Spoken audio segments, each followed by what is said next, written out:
What's going on, everybody? Manga Weekly is here. I love Wednesdays. I love Wednesdays. This is my manga day. So let's get right into it. We got a lot to discuss, a lot of great chapters this week. I'm going to start off with Naruto chapter 588.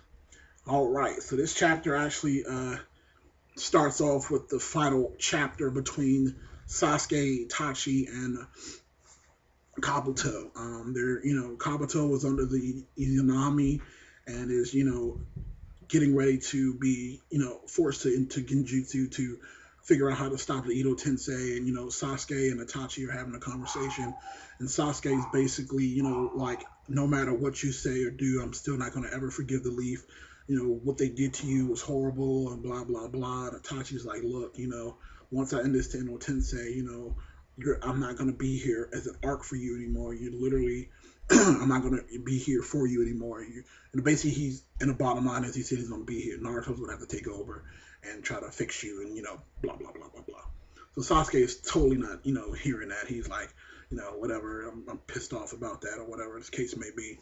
Now, this situation that I think is going to happen is I think Sasuke is going to try to stop Itachi from ending the Edo Tensei, because I know that Sasuke knows that once he ends that technique, that his brother's going to go away forever. Itachi's fine with that. Itachi's done everything he needed to do in his world. He has no regrets, and Sasuke doesn't want him to go. So Sasuke looks at, to me, I really think that Sasuke's going to go back to his evil ways, and that's how we're going to finally get that Naruto Sasuke showdown, because Sasuke is going to do something terrible and is going to get his evilness back, and then that's where it's going to go. Because at first, when he first met up with Itachi, it kind of always melted away. They bonded together, brothers fighting Kabuto, etc. But I think he's going to get his evil back, so which is a good thing, because I definitely want to see that Naruto Sasuke battle, and that's going to be cool. Now, on the other half of the chapter, we finally got back to the cage battle between the cages and the Kages and Uchiha Madara. So Madara literally has I think it was 5 clones per Kage, and they were literally just whooping up on him with their little Harry Potter wizard sticks. They were literally just beating them all up like there was nothing. Tsunade still has those staffs or whatever they were in her stomach, and she's jumping down and punching things. And Gaara is still blocking things with his sand. It's still crazy, and they're running out of chakra. And basically what happens is the Raikage, he actually gets trapped in a genjutsu by Madara. And what ends up happening is that he's getting ready to get smashed, and then the Onkyo comes in and protects him with a rock. And, basically he's the leader of this whole group. Now, granted, he is the oldest, so he is the wisest, and he's probably one of the strongest. So he rallies everybody together, and he's like, we told Naruto we're going to leave this in our hands, and, we can't let him down. We can't let the world down. We have to stop playing around. We're running out of chakra, so this is going to be our final assault and blah, blah, blah. So they literally just muster up their strength, and they have this crazy all-out assault on Madara. Onkyo's attack wipes out all the clones, with the help of Tsunade giving him some chakra. And then what ends up happening is this a water, sand, electric dragon that shoots out and grabs Madara and wraps him up, and he tries to break free of the first layer, but there's still 3 other layers, so they have tags on him, so they're trying to seal him. So as soon as they get close to sealing him, what ends up happening is that he finally realizes that they're worthy of the name Cage. And he's like, even though it's not going to matter, and he, releases the Rinnegan and bursts out as, the perfect Susanoo mode. And it is crazy. Again, the Uchihas don't already have enough Ajutsus. I'm like, Jesus Christ, come on, guys. So let's do a quick overview. They have the Sharingan. Then they have the Atamaretsu. Then they have Tsukuyomi. Then they have the Eternal Mangekyo Sharingan. Then they have Izanagi. Then they have Izami. Then they have Susanoo. And Susanoo has different forms. You got the skeleton form, you got the armor form, and now apparently there's a perfect form. So I think I'm almost at 13 or 14 eye techniques from the damn Uchiha. I'm like, come on. This is ridiculous. But anyway, so he unleashes perfect Susanoo mode, and it does look vicious. I'm not gonna lie, but I'm like OP guys, OP. So that's kind of how the chapter ends there. Overall, I really enjoyed this chapter. I'm glad they went back to the Battle of the Cages. I was almost sick to death of this whole Kabuto Sasuke Itachi fight. I'm actually going to put this out there.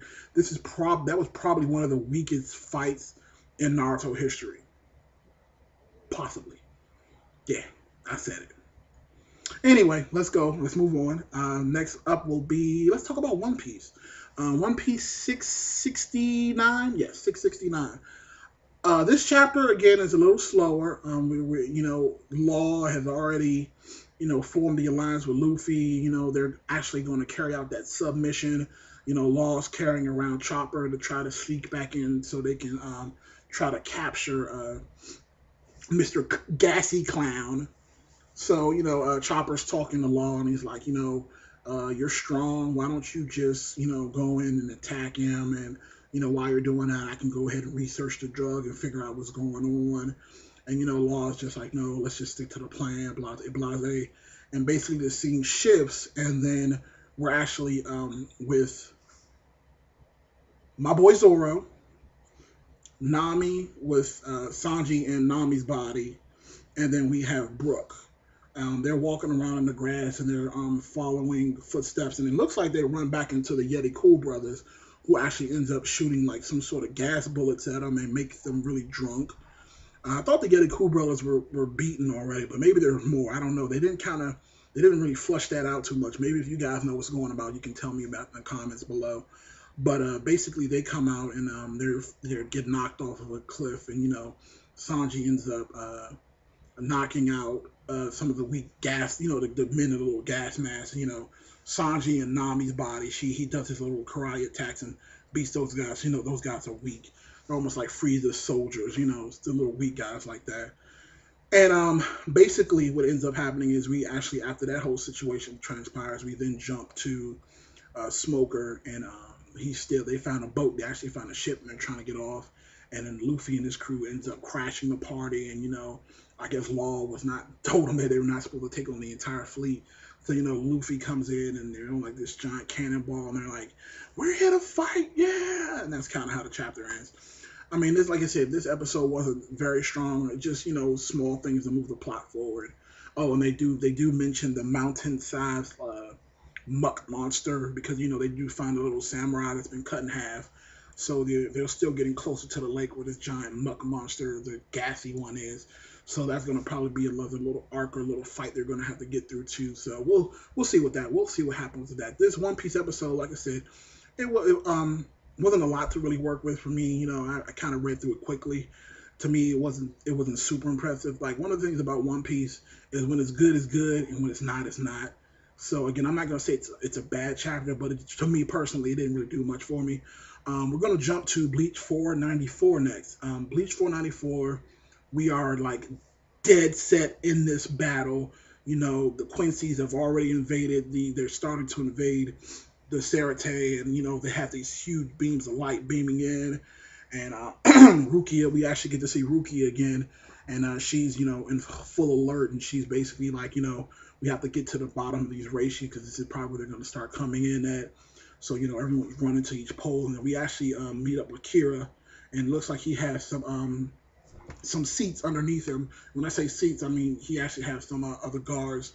There are 3 other guys. There's a heavyset guy with kind of like some sort of weird thing on his face, and there's a couple other people. Again, these are brand new characters they're introduced, and it's almost like they're fodder, and I'll explain why in a second. So Kira, he's at one of these points where the people are starting to come in.